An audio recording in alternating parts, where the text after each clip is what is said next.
Hey YouTube, today I'm going to show you how to assemble, prime, and disassemble the Hakkotsu Thunder B grenades. Just to let you guys know, I have orange tape on here to identify them when I throw them. I play in woodlands, sometimes it's hard to find them since they're black. I also have it on the bottom specifically because with these new shells I purchased, I used to have the pineapple shells they give you. The pineapple shells were a lot rougher and tougher. These ones are kind of, not flimsy, but not the best quality. The bottom sometimes pierces when I throw it, and the CO2 just escapes right at the bottom. And it's necessary that these are airtight for them to explode. But anyways, on to the video. Alright, so when you receive your Thunder B grenade, you will get, so unscrew this really quick, your spoon assembly, your little primer, a metal washer, kind of like a screw-on piece. I'll show you how to assemble all of this. A pin, a little capsule to hold the CO2 cartridge, and an end cap for the capsule. You will also receive an O-ring, and you will have to purchase CO2 cartridges, either 12 gram Crossman I use, but any CO2 works as long as it's 12 gram. Alright, to assemble the grenade, you're going to want to take your top spoon assembly, this primer, and this metal washer. First, you're going to want to put this metal washer on top of the primer so it sits like so. Then you're going to want to insert it into this hole, just like that. Take this little screw-on piece, screw it on just like that, make sure it's tight.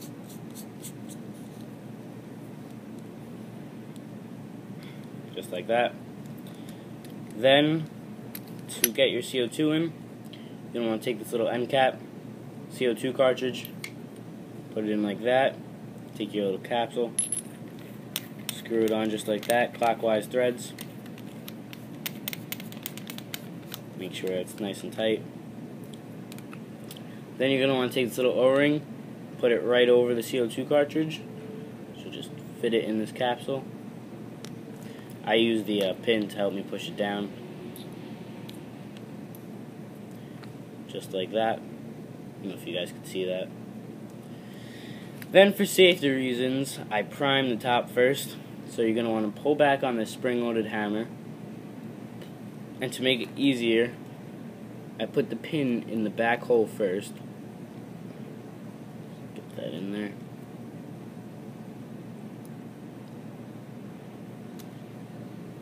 There we go.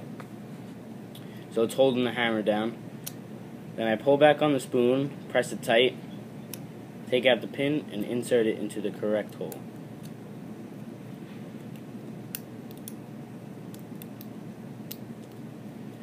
There you go.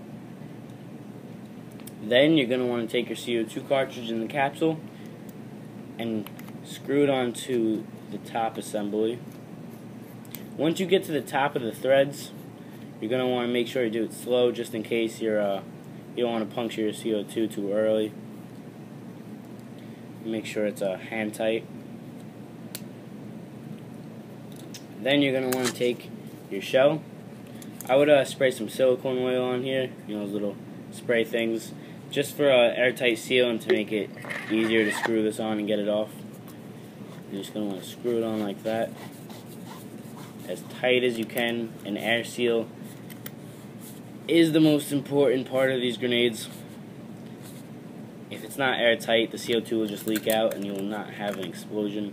Because the way these work is when you pull the pin and release the spoon, the hammer is going to fly forward, strike that cap right there, pushing that little pin thing into the CO2. The CO2 will puncture, fill up this shell, and go boom.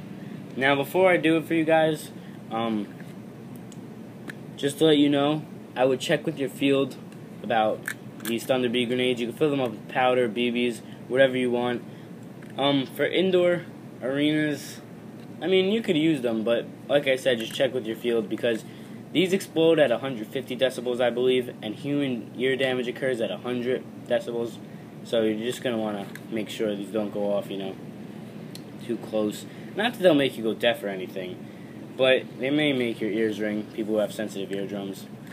So, when you get ready to throw it, hold down the spoon, press it tight, pull out the pin, and once you release the spoon, this hammer is going to go flying forward, strike that cap, piercing the CO2 cartridge, just throw it. Spoon released, hammer went forward.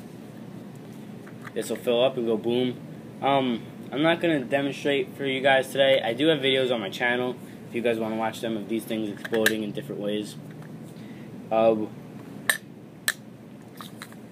else? That's really about it. I like to use these grenades. I usually carry 2 of them with me, mainly because I only have 2 primers. But they're very fun to use. They're good for you know, taking out positions that are pinning you down. You know, sometimes if I'm out of ammo for my main rifle, I take out my handgun, one of these grenades, and you know, I kind of just carry it like this, just in case, you know, someone's behind a doorway or something. Just throw that in there quick. But these things are very fun. They're very good game enhancement devices. These shells are not reusable, but the primers and the core set is. And yeah, that's really all I have to say about these Thunder B grenades. So hope you enjoyed the video. Hope you learned something, and have a nice day.